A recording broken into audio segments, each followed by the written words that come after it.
할렐루야.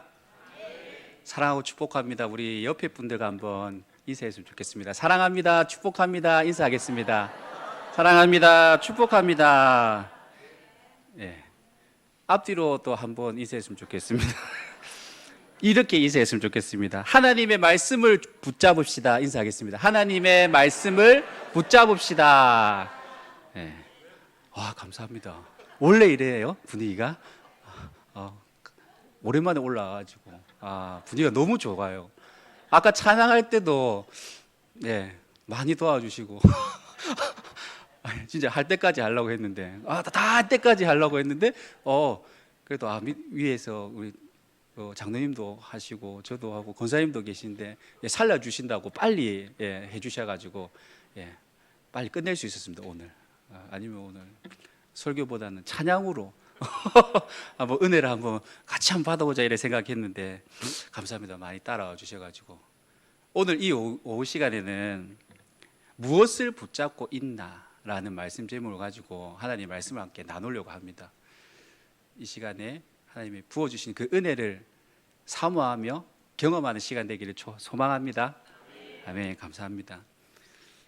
오후 시간에는 이쪽 계통에서 하는 말이 있어요. 예수님이 오셔도 은혜 받기가 어렵다. 그렇게 말씀하시고 또 어느 장로님께서 그러시더라고요. 계속 설교를 하고 있는데 곳곳에서 주무세요. 주무시면 일어나세요 막 이렇게 하니까 그분이 일어나시죠. 아니 목사님이 재워놓고 뭘 그렇게 말씀해 주셔가지고 제가 그 장로님한테 듣고 제가 꼭 써먹겠도록 하겠습니다 이렇게 했는데 감사합니다. 많이 웃어주시고 공감해 주셔서 정말 감사합니다. 이 시간에 제가 옛날 얘기를 하나 해드리려고 합니다. 그냥 말씀을 막 전하려고 하면 다 이제 다 마음의 준비를 하시잖아요. 눈을 이제 싹 감으시고 뒤로 싹 제기시고 한번 해보세요 이렇게 이제 하실 건데 이제 재밌는 얘기예요. 잘 들으셔야 돼요. 아니면 확 지나가요. 그럼 무슨 내용인지 몰라. 그러면 안 되니까 잘 들으셔야 돼요. 옛날에 저게 호랑이 담배 피던 시절에 그 이야기입니다. 잘 경험해 보셨죠? 이 호랑이 이름이 떡 하나 주면 안 잡아먹지라는 호랑이 이름입니다. 나중에 물어볼 거예요. 꼭 기억하셔야 돼요. 떡 하나 주면 안 잡아먹지. 그런데 아주 그 마음씨가 착한 오누이가 살고 있었어요. 그 오누이하고 어머니가 깊은 산골에 살고 있었는데 가정 형편이 너무 안 좋았어요. 그런데 이제 어머니께서 뭐 잔치집에 가서 음식을 해주시고 그래갖고 음식을 가져오시고 그렇게 생활하는 가정이었거든요. 그런데 그날도 어김없이 이제 잔치집에 어머니께서 음식을 해주러 가셨어요. 오누이만 남겨놓고. 그런데 이제 열심히 잔치를 도와주고 음식도 이제 해주고 이제 돌아오는 길에 품삯으로 이제 떡을 받았어요. 떡. 아까 호랑이 이름이 뭐였다고요? 이제 느낌이 오시죠? 이제 큰일 났다 이 어머니는 지금 그런 느낌이 오시죠? 그래 밤에 이제 돌아오는데 떡 하나 주면 안 잡아먹지 호랑이를 만난 거예요. 그럼 어떻게 해야 돼요? 살려면 떡 줘야 되죠. 잘 따라오고 계세요. 떡을 하나 딱 줬어요. 그러니까 호랑이가 감사합니다 먹고 갔어요. 그런데 우리는 이 얘기를 어느 정도 알죠. 한 고개를 넘었지만 또 그 친구가 왔네. 만나기 싫었는데 그 친구가 또 어머니한테 와가지고 떡 하나 주면 안 잡아먹지 하는 거예요. 그럼 어떻게 해야 됩니까 또? 좀 길어집니까? 이제 눈이 살짝 감기시려고 하는데 알았어요. 빨리 어머니를 돌아가시게 하겠습니다. 그러면 그 품삯으로 받았던 이 떡들을 이제 다 나눠주고 이제 줄 게 없는 거예요. 그럼 어떻게 돼요? 이제 호랑이가 어머니를 잡아먹은 거예요. 이 얘기 아시죠? 맞아요. 결국은 잡아먹히게 돼요. 호랑이는 어머니를 잡아먹었는데도 불구하고 배가 덜 불렀는 것 같아요. 그래서 이 오누이를 잡아먹으려고 집으로 향합니다. 어떻게 합니까? 어머니의 옷을 빼앗아 입고 이제 오누이 집을 가죠. 근데 문을 똑똑똑 두들겼는데 오누이가 문을 안 열어줘야 되는데 문을 열어주게 돼요. 그러니까 덩치가 어떻게 해요? 어머니인 척하는 이 호랑이인지도 모르고 문을 열어줘 버린 오누이는 호랑이임을 뒤늦게 눈치채고 재빨리 나무 위로 올라가요. 그런데 이 호랑이는 덩치도 크고 몸무게도 많이 나오니까, 저처럼 많이 나오니까 못 올라가겠죠. 예, 못 올라갑니다. 어떻게 하면 이 나무 위로 올라가서 오누이를 잡아먹을까 이렇게 고민하던 이 호랑이에게는 오빠가 그렇게 말하죠. 바보 같은 호랑이, 양손에 기름을 잔뜩 바르고 올라가면 될 건데, 이렇게 했어요. 그러니까 호랑이가 어떻게 합니까?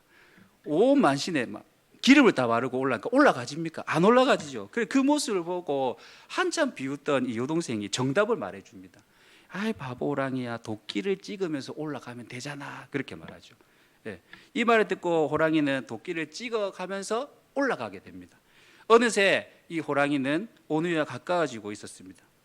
겁에 질린 이 오누이가 하늘에 대고 간절히 기도를 하죠. 저희를 살려주시려거든 새 동아줄을 내려주시고, 저희를 죽이시려거든 썩은 동아줄을 내려주세요, 이렇게 기도를 하죠. 그러니까 어떻게 돼요? 기적같이 하늘에서 또 동아줄이 내려옵니다. 신기하죠? 새 동아줄이 내려오고 하늘로 올라가서 오누이는 어떻게 돼요? 햇님과 달님이 됐다는 네, 참 재밌는 얘기죠. 근데 나쁜 호랑이는 어떻게 됐을까요? 네, 호랑이도 보고 들은 게 있습니다. 호랑이도 보고 들은 게 있어서 하늘에 대고 기도하죠. 그런데 다급한 나머지 어떻게 하냐? 저를 살려주시려거든 썩은 동아줄이 내려주시고, 저를 죽이시려거든 새 동아줄이 내려주세요. 너무 다급한 나머지 그렇게 기도를 했죠. 그래서 결국은 하늘에서 내려온 것은 썩은 동아줄이 내려왔어요. 그 줄을 잡고 올라가던 호랑이는 줄이 끊어져 가지고 수수밭에 떨어져 죽고 말았다는 슬픈 이야기입니다. 호랑이는 자기도 살 것을 기대하면서 열심히 줄을 잡고 올라갔지만 어떻게 됩니까? 그것은 호랑이를 살릴 만한 튼튼한 동아줄이 아니었습니다. 호랑이가 잡고 올라갔던 줄은 썩은 동아줄이었습니다. 그런데 만약 반대로 이 오누이가 잡고 있던 줄이 썩은 동아줄이었다면 이야기는 어떻게 됐을까요? 상상만 해도 끔찍한 이야기가 됐을 것입니다. 여러분, 사람은 누구나 위험한 순간이 되면 손을 뻗어서 안전장치를 잡기 마련입니다. 붙잡으려고 합니다. 여러분, 놀이공원 가보셨어요? 안 가보셨구나. 큰일 났네. 놀이공원에 가면 정말 나의 생명을 위협하는 그런 기계들이 있거든요. 그걸 무서운 기계, 그 놀이기구를 탈 때 어떻게 합니까? 우리는 본능적으로 죽지 않으려고 꽉 잡습니다. 그냥 꽉 잡아요. 본능적으로 손잡이를 단단히 잡는단 말이죠. 지금 이 계절, 이 여름에 우리는 산이나 강이나 계곡에 물놀이를 또 하러 갑니다. 여름 휴가로. 예, 물놀이를 하게 되면 깊은 물 속에 빠지게 되면 어떻게 돼요? 우리 또 본능적으로 살려고 어떻게 합니까? 막 손을 뻗어요. 근데 제가 물을 너무 좋아합니다. 이게 안 보이시겠지만 제가 수상안전요원을 했거든요. 안 믿는, 제가 청년 친구들한테 목사님이 한 젊을 때 수상안전요원을 했어. 그러니까 애들 째려보면서 에이, 목사님이 거짓말, 지옥 간다면서 막 이렇게 말을 하는 거예요. 했어요. 아무튼 물이 좋기는 한데 가끔 무서울 때가 있어요. 깊은 물에 들어가거나 갑작스러운 이 파도가 닥칠 때 심장이 터질 것 같이 생명의 위협을 느낍니다. 그러다 혼자 안간힘을 쓰고 빠져 죽지 않으려고 막 이렇게 누군가 나를 구해 주지 않을까 막 이렇게 생각을 합니다. 그래서 물에 빠지면 지푸라기라도 잡는다, 그런 말이 생긴 것 같습니다. 여러분, 우리의 삶도 마찬가지입니다. 여러분은 무엇을 붙잡고 살아가고 계십니까? 세상에는 잠시 잠깐 있다가 살아갈 그 물질을 붙잡으려고 애쓰고 계시지 않습니까? 명예, 인기, 권력, 이런 것들을 붙잡기 위해서 살아가고 있지는 않습니까? 예수님을 믿는 우리는 하나님의 살아계신 그 말씀을 붙잡아야 합니다. 썩어 없어질 것들을 붙잡는 것이 아니라 주님의 말씀을 붙잡아야 한다는 것입니다. 하나님의 말씀을 붙잡을 때 우리에게는 진정한 행복이 있습니다. 기쁨이 있습니다. 하나님의 살아계신 말씀을 꼭 붙잡고 살아가는 우리 모두 되시기를 축복합니다. 베드로전서는 이 소아시아에 흩어져 있던 이방인 그리스도인들에게 보내는 위로의 편지입니다. 그들은 믿음을 지키기가 쉽지 않은 그 환경에서 살고 있었습니다. 같은 지역에 살고 있던 이방인들, 곧 믿지 않은 이들의 핍박으로 고통을 받고 있었습니다. 이방인들은 자신들과 같은 삶을 살지 않았던 그 그리스도인들을 괴롭혔습니다. 또한 그리스도인들을 잘못된 근거로 고소하였습니다. 부당하게 감옥에 갇히게 되었습니다. 매를 맞고 욕을 당했습니다. 그와 같은 시련과 고난으로 인해서 신앙을 지키기가 점차 어려워지면서 과거 이방인들의 삶과 타협하면서 심지어는 배교까지 하게 되었습니다. 이처럼 신앙이 흔들릴 때, 신앙을 지키기 어려울 때 무엇이 필요할까요? 오늘 우리가 나누는 이 베드로전서에서는 거듭남이라고 말하고 있습니다. 더 정확히 말하면 거듭난 것을 기억하는 것. 나는 거듭난 자, 곧 구원받아 새롭게 된 사람이라는 사실을 기억해야 한다는 것입니다. 그런데 사실 더 강조하고 있는 것은 우리의 이 거듭남은 하나님의 말씀으로 되었다는 것입니다. 그렇다면 하나님의 말씀은 무엇일까요? 하나님의 말씀은 성경책 이상의 그런 개념입니다. 또한 한동안 유행했던 이 유명한 오록처럼 예수님의 오록이 아닙니다. 베드로전서 1장 23절과 25절에 이렇게 말씀하고 있습니다. 우리 함께 큰 목소리로 다시 한번 읽겠습니다. 자, 시작.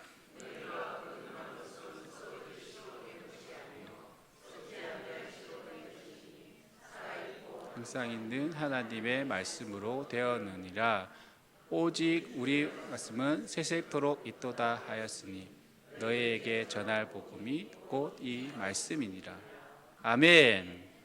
곧 하나님의 말씀은 태초부터 지금까지 그리고 앞으로 영원토록 존재한다는 것입니다.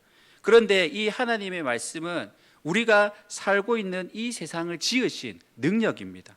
또한 사람을 지으시고 살리시고 구원을 약속하시고 그렇게 이루어진 그런 사랑이라는 것입니다. 단지 유명인의 오록이 아니라 과거나 지금이나 그리고 앞으로 이 세상을 다스리시고 2000년 전이나 2000년 전 이스라엘 민족이나 2000년이 지난 오늘 우리에게도 구원을 주시는 그런 능력이라는 말입니다. 베드로전서는 고난받는 성도들에게 이 말씀의 능력으로 승리할 수 있다라고 말씀하고 있습니다. 지금 눈앞에서 보이는 그런 상황이 힘들고 고통스럽겠지만 그 모든 것들은 꽃과 같이 시들고 사라질 것들이다 말씀하고 있습니다.